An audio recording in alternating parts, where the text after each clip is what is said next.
empty the chamber on. And how do you do that? First 6 seconds, point A to point B, everything you got. Everything you got. Turn that shit up. Let's go.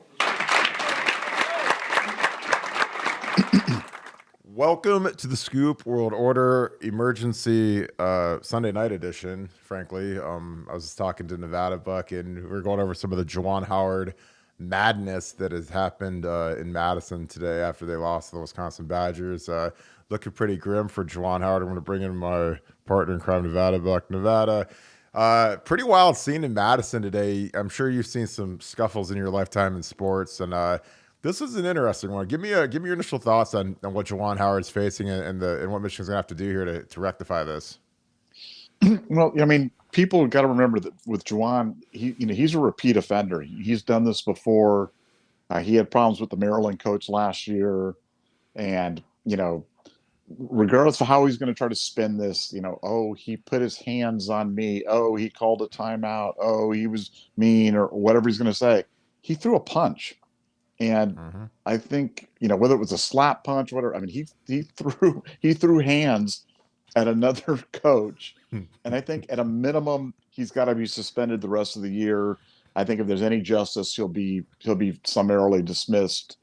And I think that'll actually be the path that Michigan will take, because I think they're looking for excuses to get rid of him anyway. So it'd be such a Michigan thing to fire the guy, and I think he'll get fired. Yeah, I think I'm with you. So we're actually gonna take this into the film. See if I can get this dialed up, because this is some wild stuff here with Juwan. And again, as you mentioned, he is a repeat offender. He is a guy that he's been doing this for a minute, and it's something where it's gonna be real interesting to see how this comes to be. Do you think that there's any chance that he survives this? Look, you never say never, but I'm not sure how you maintain control of the program.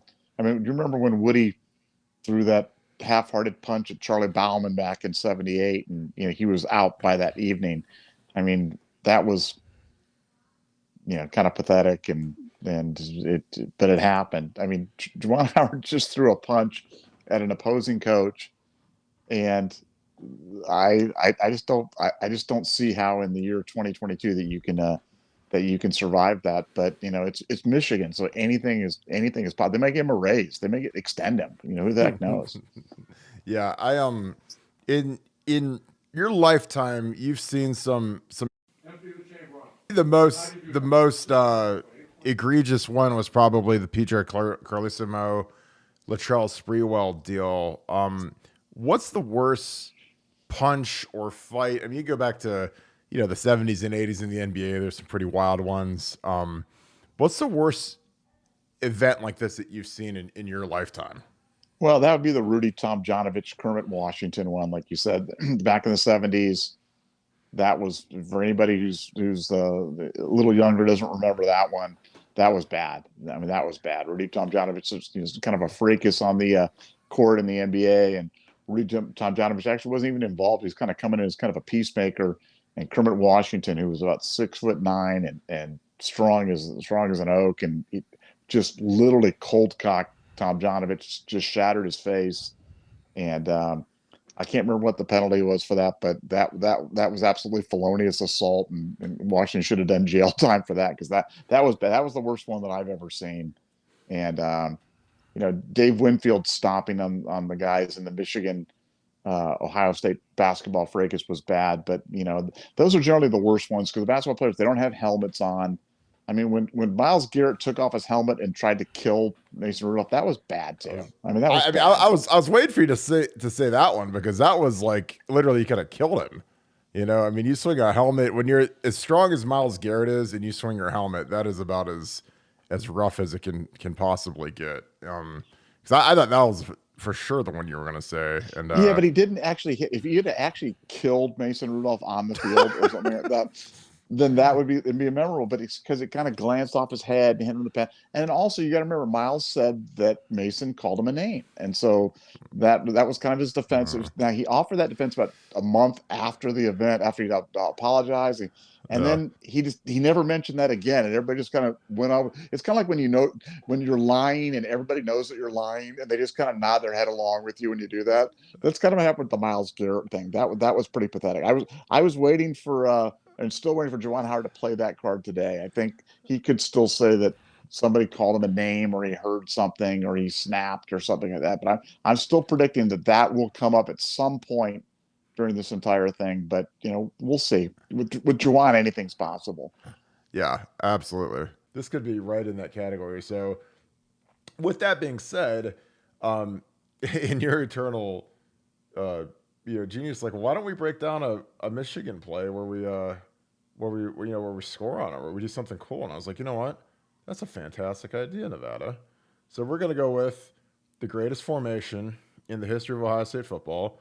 I know that I've told you about this one, the most prolific formation in the history of Ohio State, where we legitimately had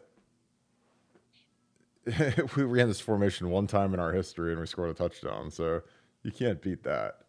So here is maybe the weirdest looking formation. Nevada, when you see this formation, I know that it's been a long time since this game actually happened. What are your thoughts when you see, like, who's where? How did you guys come up with this? Like, this looks like something from 1910 maybe.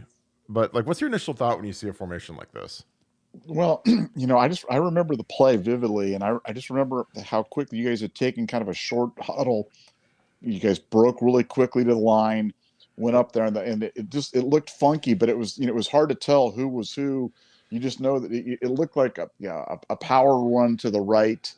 It certainly looked like you had about 9 guys on the right side of the ball. That was for sure. But naturally Tressel had a trick up his sleeve, and it's interesting who that mega tight end was there at on the end of the line. Yeah, it's just, it's funny because, like, the little silly kind of stupid nuances is like with Teddy, we said, show your hands when you come out of your stance, so it looks like you're blocking. Like, see how he kind of put, Teddy wasn't like the, he gave some effort, but he wasn't like exactly the Heinz Ward of our outfit when it came to blocking. That was more like Hartline and Gonzo and those guys. But he shows his hands coming out of his stance, and after 2 steps, this guy thinks, oh, I'm getting blocked, and this guy takes a step, and then all of a sudden it's like, oh God, like the jet fuel comes out, and he just toasts the guy. And it was like one of those things where there's all kinds of plays that get left on the cutting room floor, and I was like, you never know if this is going to be one of them. So people that don't know, this is as wild as it gets. So we have here we've got Steve Raring, we've got Jake Ballard, we've got Stan White. Here's TJ Downing, the right guard. Here's me. So we're the same. Right guard, right tackle are the same. Left guard's the same. This is Alex Boone at tight end. This is Rory Nickel at, like, super tight end. And then this is Ted. It's the third tight end on the same side of the line. So it's hilarious when you think, like, how could you come up with a formation like this, like, in a staff meeting? Like, no one's ever seen anything like this. Like, I mean, I don't know if I've ever seen a formation like this since. Then obviously you've got Beanie, you've got Troy. So I mean, literally, it's 2 tight ends, a fullback, and a receiver. With the regular personnel. So it's in the huddle. Like, if someone's up top keeping track of the personnel, they can't really say, oh, it's jumbo where there's a 6 offensive linemen, or there's something that would tip them off that it's going to be this wacky formation. But we did this. We called it like a muddle huddle, where we would huddle like 3 yards from the ball and just sprint right to our spots as fast as possible, because we don't, with this play, there's no calls. It's not like you have to say, okay, 45 is the mic, and and you have to change it because, oh, this blitz is coming. This is just get up and go as fast as possible. Like, everybody gap blocks, everybody blocks down and in, holds the ball for about 2 seconds, and away we go with Teddy. So it's like watching this, and it's, Beanie does a great job. Beanie literally lands right on top of me, and I was like, oh, Bean's all 245 pounds of him. Troy with a great fake, fake handoff, ducks his shoulder. it was funny because, like, I mean, it's like we had so many guys that just sold so much. Like me and TJ just hit the deck like we're trying to get an inch because we only needed a yard. So everyone's like, oh yeah, of course, Ohio State. You know, the trestle ball, 3 yards in a cloud of dust offense. Of course, we're just gonna run it right up the middle because that's all we ever do, right? And then we do something like this, and it's just hilarious because like you're like, as soon as I'm telling you, me and TJ in the huddle next to each other, when we got to that 2nd and 1, I was like, oh my God, we're actually going to call it. Or whatever, it might have been through. I'm pretty sure it was 99% sure it was 2nd and 1. I was like, oh my God, we're actually going to call that stupid play. And like, sure as can be, like as soon as it came up, because this is a perfect area of the field to run it because you're going to get a touchdown. Because I mean, the length of the route's going to be right in the end zone. So it's not like it's going to have to go anywhere. He catches the ball literally in the end zone. But Now, Kirk, do you remember the play? What the specific play was called? I've been digging around in the archives to try to find that, but I feel like it was something like jumbo heavy right plus. I mean, because like jumbo heavy right was like where we'd have like 4 guys to the right of the center. But I can't remember if I don't think we just gave it like a single name. Because we had a play later in the game where we ran the Statue of Liberty and it was called Statue.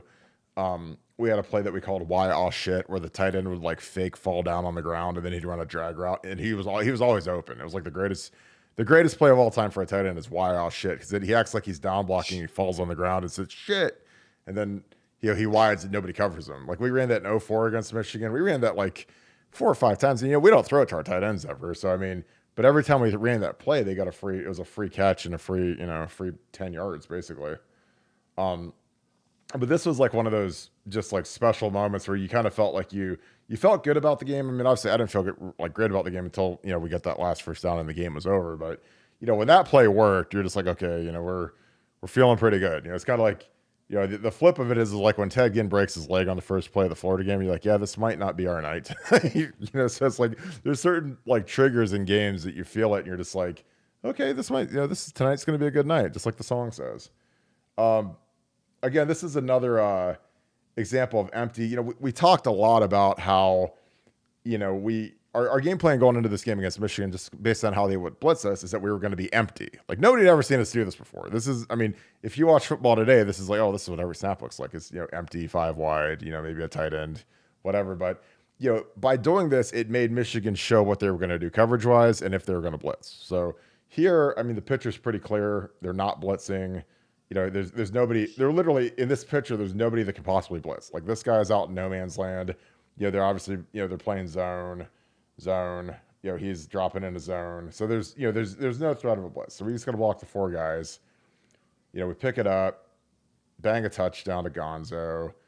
Again, like this is just this is why as much crap as like Tressel and Bowles take. I'm like this was genius by them coming into this game because again we'd never done this. This is completely out of our core competency because we were run 46-47, which is Dave or power and grind it out, and this game we decided to go 5 wide and empty the whole game. So it was like they probably didn't realize what they were getting into.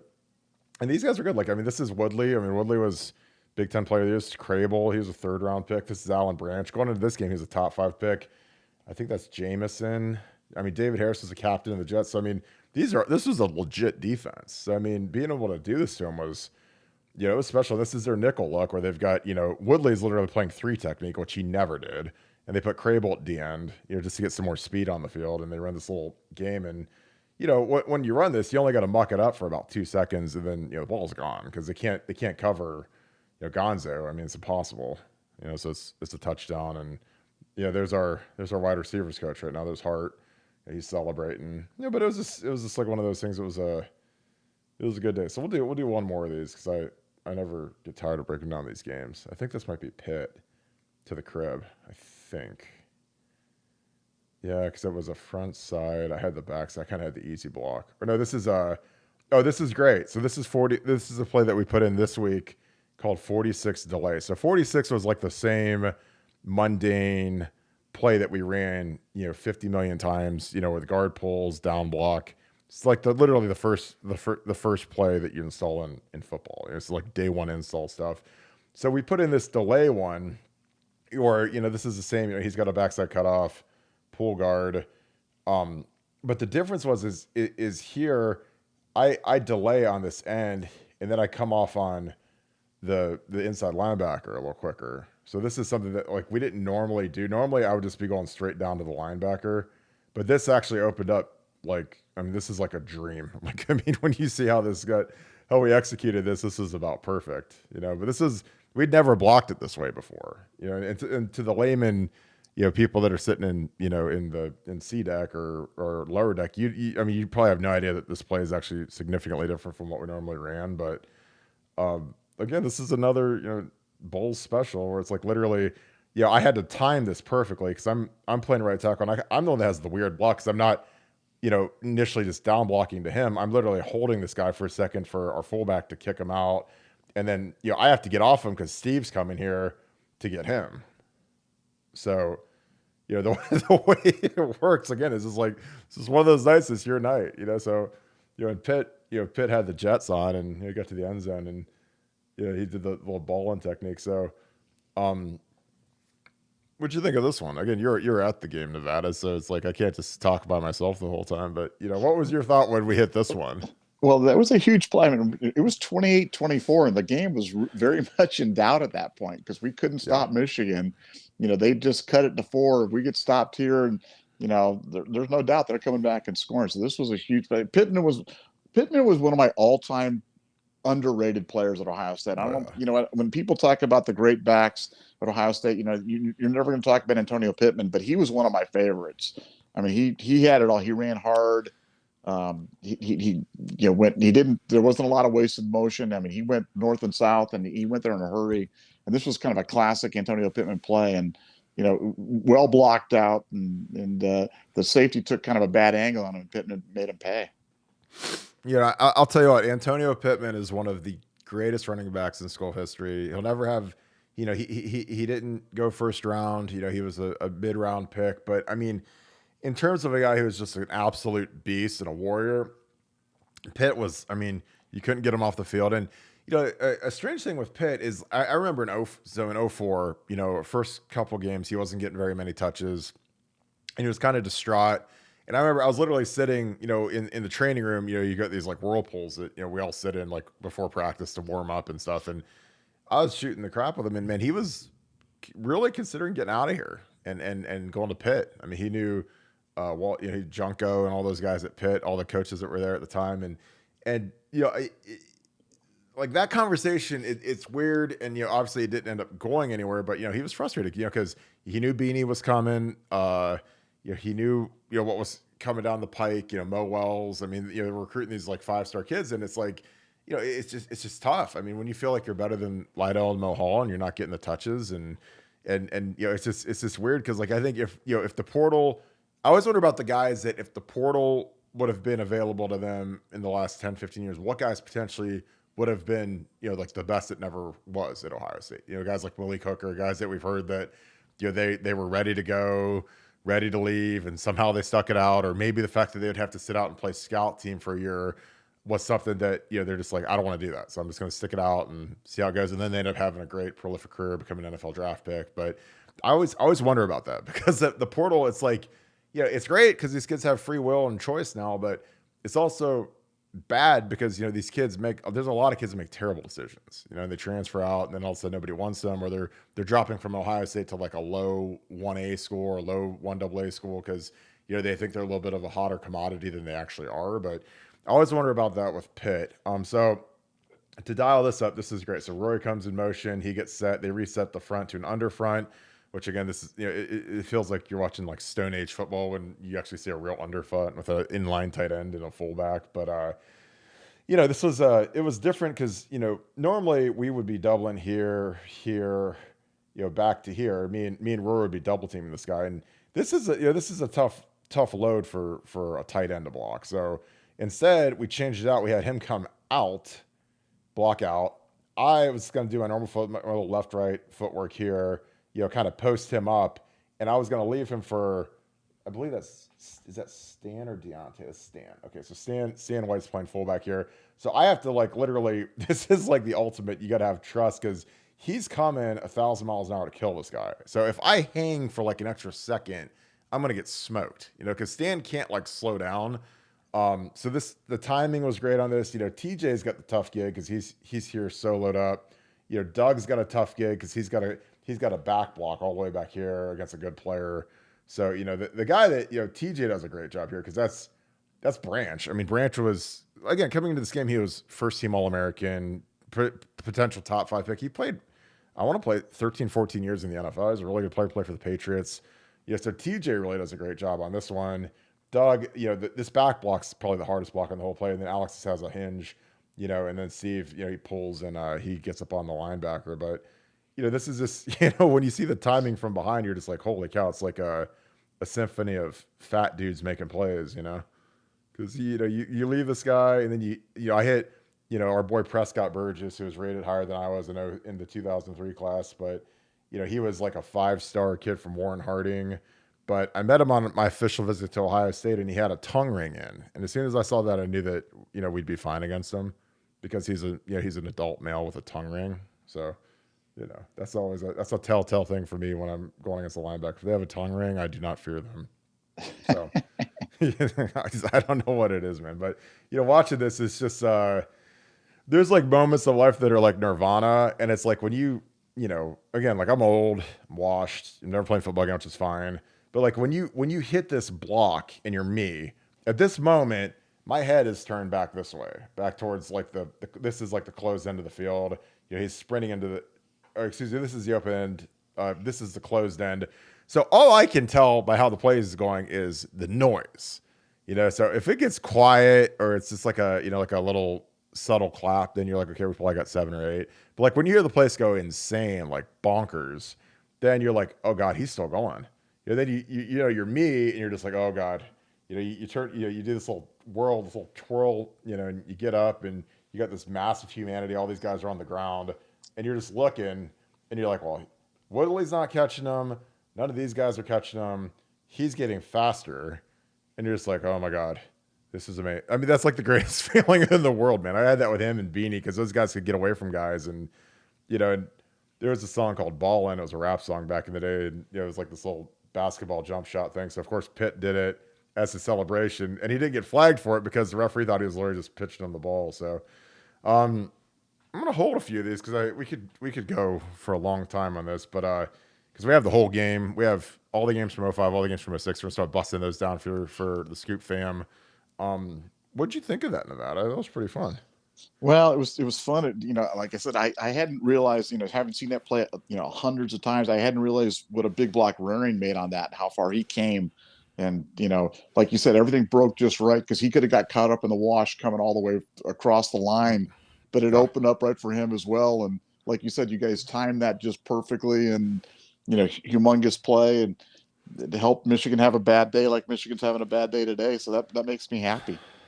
Yeah, I'm telling you, it's when those plays don't always work like that. There's a lot of times where it's, it's like watching like a Formula One race or watching something where, it's the timing is just so tight, and then all of a sudden you miss something and it doesn't, you get 2 yards instead of 60 yards, and it's just, you're fortunate when that happens, and it was fun. But again, we've got a lot of plays where that came from. It's a long off season, and plus, like I said, if we broke the whole game to them, we'd be here for about 8 hours. It's because it's fun to talk through some of these plays. But I appreciate you, my man. We we got some good content coming. We're gonna get into mat drills tomorrow. What is a mat drill?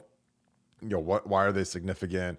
What are the drills that they do in a mat drill? Because honestly, before Urban Meyer showed up, I didn't even know what a mat drill was. I knew that Bobby Bowden did them at Florida State, but we'd never done mat drills until Urban showed up in 12. So to do like the official mat drill. And the funny thing about like with Urban is a lot of the stuff we did in 12 got banned by the NCAA because it was a little too violent. So now it's a whole different type of mat drills. Because back then, man, it was pretty ruthless. But it was our guys lost 7 games, so got to put the screws in them a little bit sometimes. So, but for Nevada, appreciate all you guys in the Scoop family. This has been it's been great to be back in the podcasting game. We're having a blast doing it. We're having a great rest of February, great March, and spring ball's almost here, so we're pumped. So with that, this has been the Scoop World Order.